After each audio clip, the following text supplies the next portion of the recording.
So, for instance, you're in a sailing race, right? In a sailboat. Sure. And the mast snaps in half. Now you don't win the race. But, I mean, you didn't, the mast snapped. What can you do about that? Or the horrible weather rolls in and you can't launch your aircraft, so you can't go on your mission. You can't control the weather, so, like, what's up? How could that? That's a reason. Or you get really sick, so you can't compete in a competition. That's a reason. You were sick. Or you do bad because you were sick. It's a reason, could be called. Now you could look at the situation and say, okay, if I'm going to take ownership of this, did I properly test the mast? Sure. Did I? Yeah. Let me ask you this. Did we have a ground-based plan for the operation in case the weather came in, we were going to take vehicles instead? Right? Yeah. That would work. If you get sick before the competition, maybe you ask yourself, were you resting properly? Were you eating properly going into the competition so you wouldn't get sick? You could address that, correct? Yes, so you can still take ownership of things even if the initial reaction is like, oh, well, you can't control that. Well, you can influence it. You could mitigate it, right? Now, can there still be legitimate reasons? Yes, there can. And for me, the difference, the line between an excuse and a reason is a reason you have zero control over. Right? You just have zero control over something happening. Well, that's a reason. Did I tell you I was almost late the other day for something? No. Because this is borderline. I had an appointment at 10 o'clock.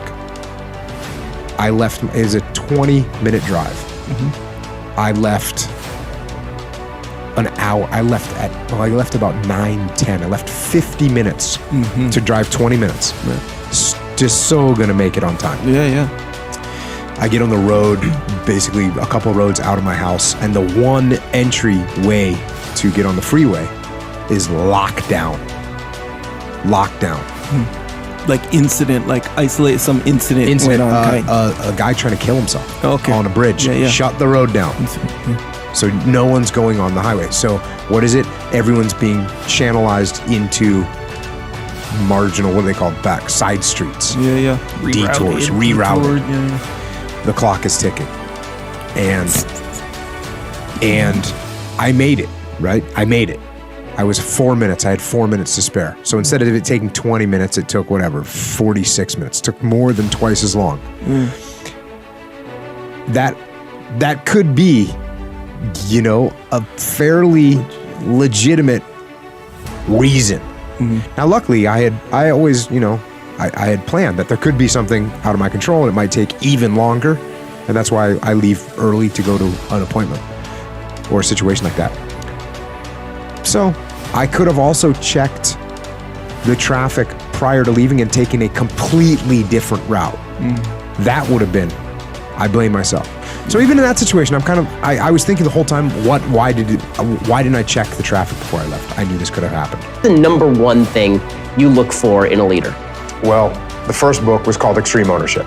And what that means is you're not going to make any excuses. You're not going to blame anyone else. You're going to take ownership of whatever happens. And when something goes wrong, instead of pointing fingers and blaming someone else, you're going to take ownership of that problem. You're going to take ownership of figuring out what the solution to that problem is, and you're going to take ownership of implementing that solution. So that is the number one thing that I'm looking for a leader to do, is to take ownership of the problems. And again, we called that extreme ownership. And it was one of those things that was very easy to see in a SEAL platoon, because when someone doesn't take ownership and starts pointing fingers and blaming, well, like for instance, right now, if I started pointing my finger and blaming you for something, what's your natural reaction gonna be? You get defensive, get upset. I mean, it's not my fault this broadcast isn't what I wanted it to be. Exactly. And then what happens is we have a team where I'm pointing the finger at you, you're pointing the finger at someone else, and now we have no one taking ownership of the problems, and therefore the problems never get solved. The opposite of that is when you have a good leader that steps up and says, hey, Ben, you know what? This broadcast didn't go the way I wanted it to. I should have done a better job preparing for your questions. I'm sorry, I apologize. And now instead of you getting defensive, you say, you know what? No, actually, I could have done a better job. And now both of us are taking ownership of the problems and we're gonna get them solved. If you're blaming everyone else I can't control you. I can't control these other things outside. I can't control. The only thing I can control is me. So instead of worrying about who else is causing you problems, worry about what you can do to yourself to improve your station. And if you go down that path, you're gonna find you have a lot more control than you think you do. How many people are like involved in a startup right now? We're starting up, right? Cool. So a startup is like a little kid, right? It's got all this potential. It's got all this potential. What happens with a little kid that never gets disciplined? Yeah, little kids that don't get disciplined turn into Satan. That's what happens. And guess what?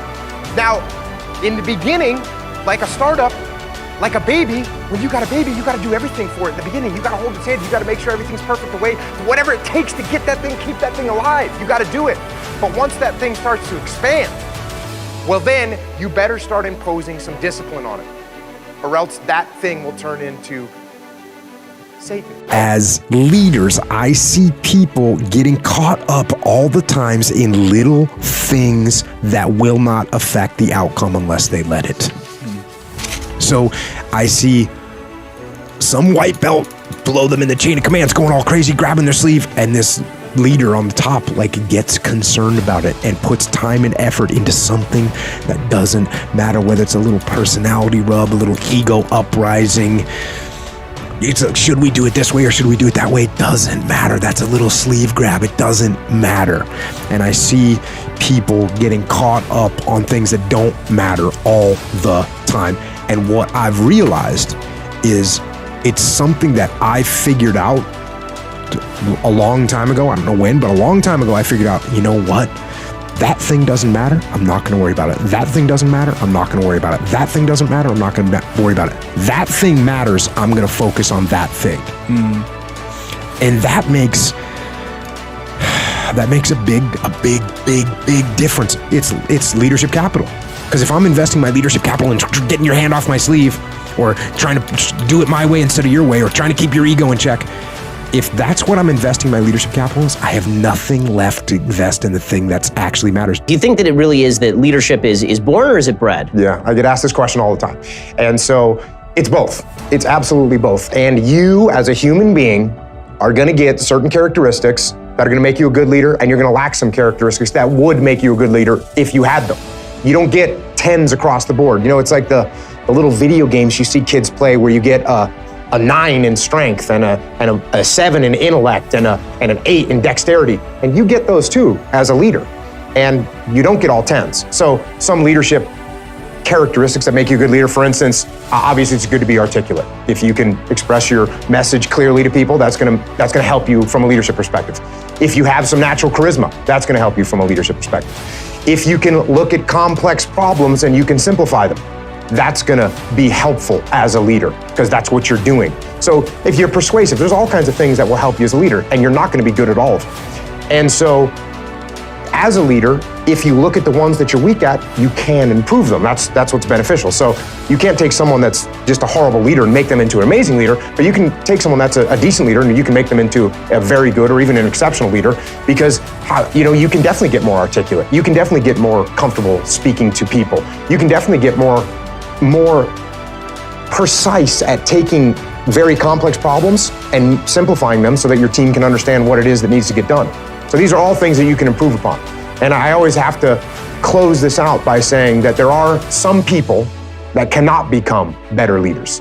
And the people that cannot become better leaders are the people that can't put their ego in check, they lack humility, and those people, they think they're doing everything great, so they're not going to improve as leaders. You can't coach them, you can't convince them. They think they're perfect, and they're gonna stay where they are from a leadership perspective. I do when I'm broken.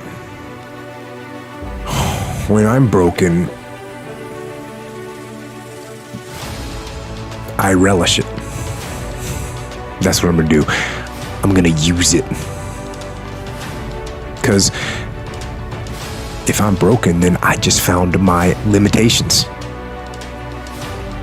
And until I know what my limitations are, how can I push them? How can I get better? But once I see it, once I feel it, once I see where I was broken, then I can attack that weakness. I can fill in that gap. I can reinforce that breach. If you break, it means it's time to fortify your will to make it stronger. And look, there's all kinds of different ways to break. You can break physically, you can break mentally, you can break your heart, you can break your spirit, and none of those are fun, and all of those are gonna leave a mark.